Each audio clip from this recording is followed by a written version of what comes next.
Olá, tudo bem? Está começando mais um programa Escolas do Conhecimento e hoje a nossa pauta é com a Escola de Negócios. Quem está com a gente é a professora Jennifer Marcela Inácio Soares. Ela é professora da Escola de Negócios e também doutoranda em Relações Internacionais. Tudo bem, professora? Seja bem-vinda. Muito obrigada. Tudo bem contigo? Tudo bem? Ótimo. Vamos falar um pouquinho hoje de economia, um assunto que muitas pessoas têm dúvidas, muitas pessoas gostam, se interessam, ainda mais no contexto que a gente está vivendo hoje no país.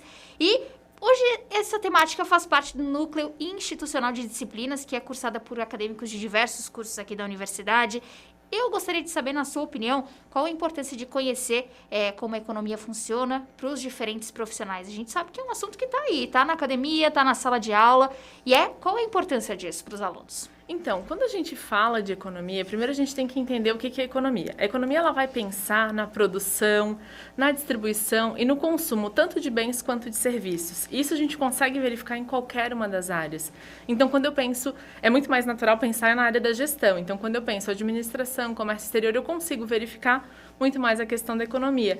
Mas agora, se eu fizer um pulo e ir para uma ciência bem diferente, se eu for para a ciência da saúde, quando eu penso na questão do médico, quando eu penso na questão do nutricionista, a economia, ela está por trás de tudo isso, porque nós estamos inseridos num ambiente que é muito difícil a gente excluir a economia, porque tudo que acontece tem, sim, elementos da economia. Quando a gente fala na questão de gestão de recursos, quando a gente fala de produção, todos esses elementos, tanto quando a gente pensa em prestação de serviço, nós temos que pensar que por aquele serviço alguém vai pagar alguma coisa. Então, se eu vou pagar algo, esse dinheiro, ele está dentro da economia. Então, é muito comum que a gente, muitas das vezes, tenha esse distanciamento, principalmente com ciências que acabam não vendo isso no dia a dia. Mas na Univale, isso eu acho muito legal, que a gente tem, nesse núcleo institucional, diversos cursos pensando economia. Então, como é uma disciplina transversal, eu tenho alunos de diversos cursos, eu tenho contato e eu consigo verificar nas mais diferentes áreas. Então, isso é muito rico. Perfeito. E como é importante, né? Ter Sim. isso presente até para que a gente não fuja de algo que está no nosso dia a dia, no nosso cotidiano, né? Sim, exatamente. Perfeito. Professora, nós temos visto um movimento bem interessante e, ao mesmo tempo, diria que preocupante na economia, tanto no ano passado como nesse começo de ano de pandemia. Eu gostaria que você explicasse um pouco para a gente, para os nossos ouvintes e telespectadores, como esse movimento tem se dado de forma bem didática. Como é que tem sido isso por conta da pandemia? Então, como eu estava falando, quando a gente pensa na economia, ela é totalmente interligada. Então, se eu estou produzindo algo, eu tenho que pensar que essa minha produção ela precisa ser escoada. Então, eu tenho que mandar essa produção para algum lugar.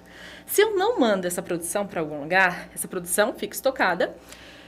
O que é fundamental pensar? Que além de ter o produto parado, eu tenho parado a pessoa que produziu aquele produto. Porque se o produto não foi vendido, não tem por que produzir mais. Então, num contexto de pandemia, o que a gente tem? A gente tem a venda de muitos produtos de um determinado tipo e a não venda ou a não negociação de outros segmentos. Por exemplo, por mais que a gente queira, nas últimas férias, ninguém viajou. Então, esse segmento sofreu muito. Agora, quando eu penso na questão dos medicamentos, dos insumos de vacina, da questão... E aí eu vou fugir totalmente da minha área, até os profissionais da saúde que me perdoem.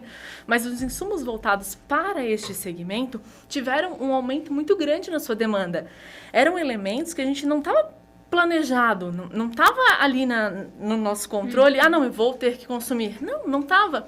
Então, retomando para a tua pergunta, a partir do momento que eu penso que a economia ela é completamente interligada, que quando eu produzo, alguém compra, e essa produção ela foi feita por alguém, essa pessoa ela está empregada. A partir do momento que o produto não é vendido, e aí, óbvio, eu estou falando de produto, porque é muito mais palpável, vamos dizer assim, mas pode ser a prestação de um serviço. A partir do momento que esse serviço não é prestado, também tem uma questão do desemprego.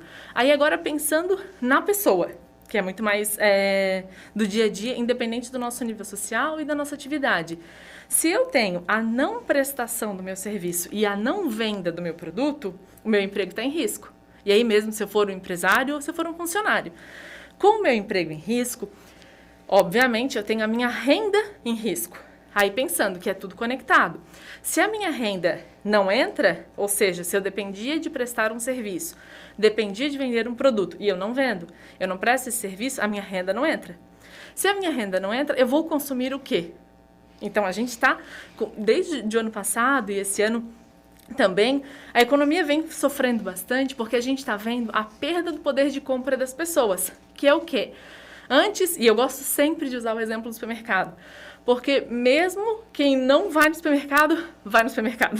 Então, a gente sempre compra alguma coisa. Com certeza. Se antes eu gastava R$50 e eu trazia 2 sacolinhas, agora com R$50 eu não trago uma sacolinha.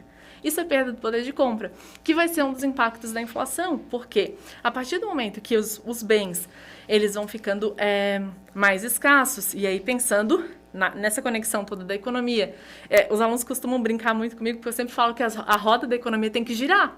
Se a roda da economia não gira, ela vai parando, a gente vai ter problema ao longo de todos os elementos que compõem essa roda. Então, a partir do momento que eu tenho a roda da economia girando de uma maneira plena, ok, legal, a gente tem uma produção boa.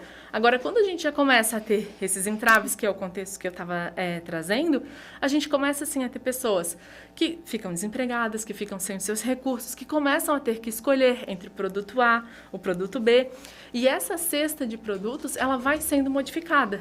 Então, a gente sente no nosso dia a dia. Por isso que nesse contexto de pandemia, que é um contexto nunca antes vivido, ok, é um pouco de exagero, mas nunca vivido na nossa atualidade, assim, não é um contexto atual, a gente não tem precedente. Então, nesse momento, a nossa geração, agora me veio a palavra correta, a nossa geração não tem um parâmetro. Então, a gente está vivendo e aprendendo, assim. E é algo que nos assusta, né? Sim. Você citou o supermercado, mas podemos citar também a questão da gasolina e do diesel, que nesse ano, talvez quando essa entrevista estiver rodando, já tenha mudado, mas só a gasolina já aumentou 6 vezes esse ano. O diesel aumentou 5 vezes.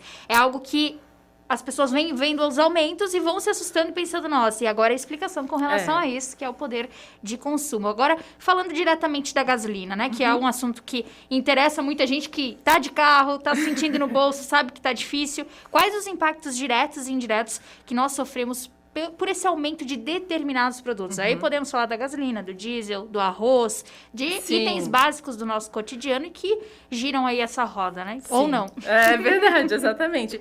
Quando a gente pensa em produtos específicos, pegando o caso do arroz, por exemplo, o arroz, e teve uma época que o tomate era o vilão, e eu adoro tomate, então eu sempre usava como exemplo na sala de aula, porque eu estava sentindo, e eu não achava o substituto perfeito, que é o que a gente tem com a gasolina. Porque quando a gente tem o substituto perfeito do arroz, eu posso comer, sei lá, macarrão, um exemplo, né, pensando na cesta básica, a gente consegue trocar esse produto.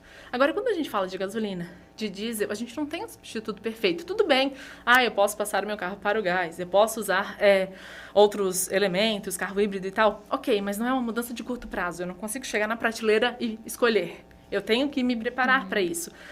E o grande problema da gasolina e do diesel, especificamente, é a questão do poder de contágio. O que é isso? O quanto este item impacta a cadeia como um todo. Por quê? Você citou a questão da locomoção, mas se a gente for pensar, todos os produtos são transportados de alguma forma. E no Brasil, o modal mais utilizado é o modal rodoviário. Então, quer a gente goste ou não, quer a gente use... professora, mas eu só ando de bicicleta. Ok, mas se você vai ao supermercado e você compra alimentos que vieram de carreta, você está sendo impactado pelo aumento do diesel e da gasolina. Porque é aquela questão que eu, enquanto empresário, eu também tenho que pensar nos meus custos. E por mais que eu consiga absorver uma parte deles, chega um momento em que eu tenho que repassar. E o consumidor final, ele não tem para quem repassar. A gente, quando chega para abastecer ou para comprar um produto, eu posso fazer trocas, mas chega um limite que eu não tenho mais aquele meu malabarismo, chega um momento que ele é limitado. Então, o impacto direto e indireto do diesel e da gasolina é o poder de contágio, é a pior coisa. É um dos piores elementos para aumentar, porque ele impacta tudo. É a mesma lógica da luz. Quando a gente fala da energia elétrica, o poder de contágio dela também é muito grande. Por quê? Nós estamos aqui, estamos com as luzes ligadas, se quem está nos assistindo está com algum aparelho eletrônico ligado, mas não está ligado na tomada, tudo bem, mas ele foi carregado. Então, a gente tem que sempre pensar que isso, eu sou apaixonada por economia por isso, que é tudo conectado e a gente, a partir do momento que a gente começa a compreender todos os processos, é como se fosse uma pedrinha que a gente joga no rio, ela vai se alastrando. Então, tudo vai gerando outras possibilidades. Então, a gasolina, o sofrimento é esse. É verdade, faz total sentido, né? Professora, aqui no programa nosso tempo é muito curto, mas eu não posso encerrar sem antes falar que os alunos calouros da Escola de Negócios estão chegando, novo semestre, vai ter aí algo nas próximas semanas de recepção para eles, é isso? Isso mesmo. A Escola de Negócios está preparando uma recepção maravilhosa, repleta de surpresas, tanto para os alunos do presencial, quanto para os alunos do EAD. Fiquem ligados, agora fazer meu merchan, né? Fiquem ligados nas nossas redes sociais que vai estar tudo informado por lá. Perfeito. Então, professora Jennifer Marcela Inácio Soares, nossa convidada de hoje no programa Escolas do Conhecimento, falando de economia e também convidando os calouros para a recepção deste semestre. Muito obrigada, viu, pela presença. Estamos aí sempre de portas abertas. Eu que agradeço o convite, toda essa recepção maravilhosa e contem sempre comigo. Perfeito. Esse foi o Escola de Negócios de hoje. Obrigada pela sua audiência e até a próxima.